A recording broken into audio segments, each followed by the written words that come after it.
From the Ottawa Osawatomie area, the legendary Bob Marriott and the fabulous Continentals featuring Chuck Vallent. All aboard! All aboard! All aboard! The night train! Before there was a Fabulous Flippers, King Midas and the Mufflers, Red Dogs, or Sensational Showmen, there was Bob Marriott and the Fabulous Continentals, the first known integrated R&B group in Kansas. Formed in 1962, the original lineup consisted of Bob Marriott on guitar and vocals, Ricky Lee on keyboards, Larry Hinsick, drums and vocals, Cliff Manning on bass, trumpet, and vocals, and featured vocalist Chuck Vallent, whose birth name is Aubrey Washington, and who is a cousin of Hank Ballard.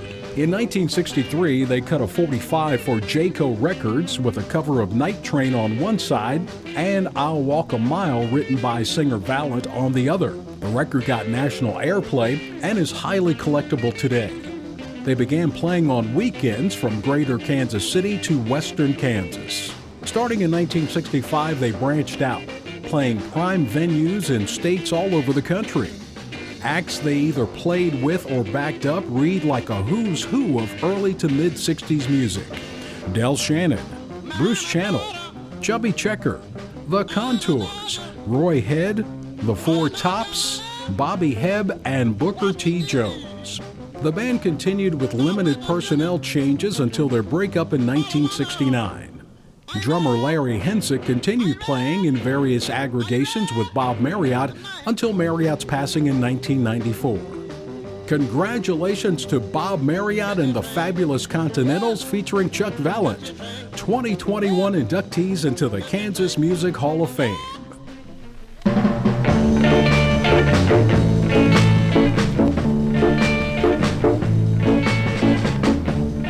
I walk a mile to keep from crying. When I'm near you, I got peace of mind. Baby, baby, take me in your arms. Say you love me, and I'm the one. I know my love will always be for you. Woo! Be for you. Be for you. Be for you.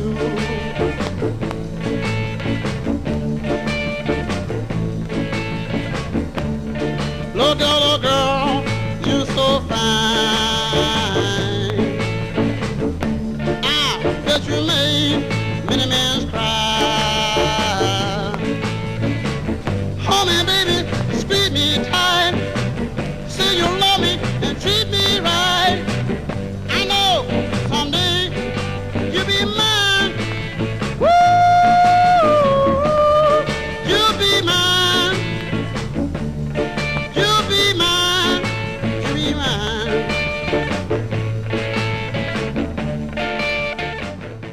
Bob Marriott and I had known each other since probably we were in grade school because of Boy Scouts and a number of other things.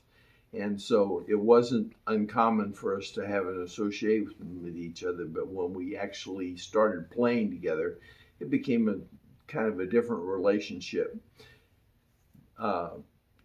Larry Hinsick, who is not here and unfortunately can't record, was a young 15-year-old when he first joined the band, and he grew a lot in that process. But Larry and I, he's like my brother in many, many ways.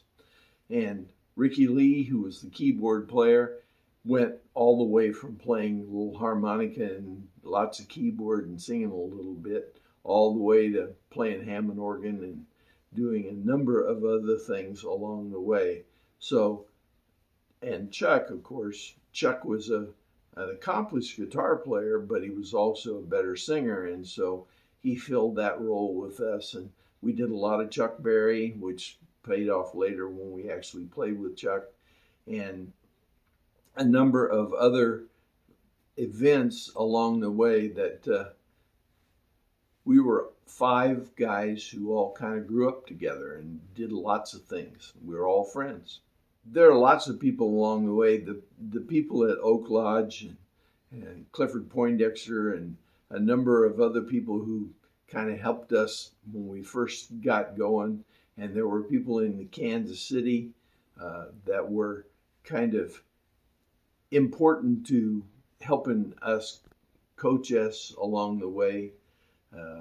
Joining the Musicians Union was a big deal because they did a lot to make us think about it as a business and not as just something that we were doing because we were doing it for fun.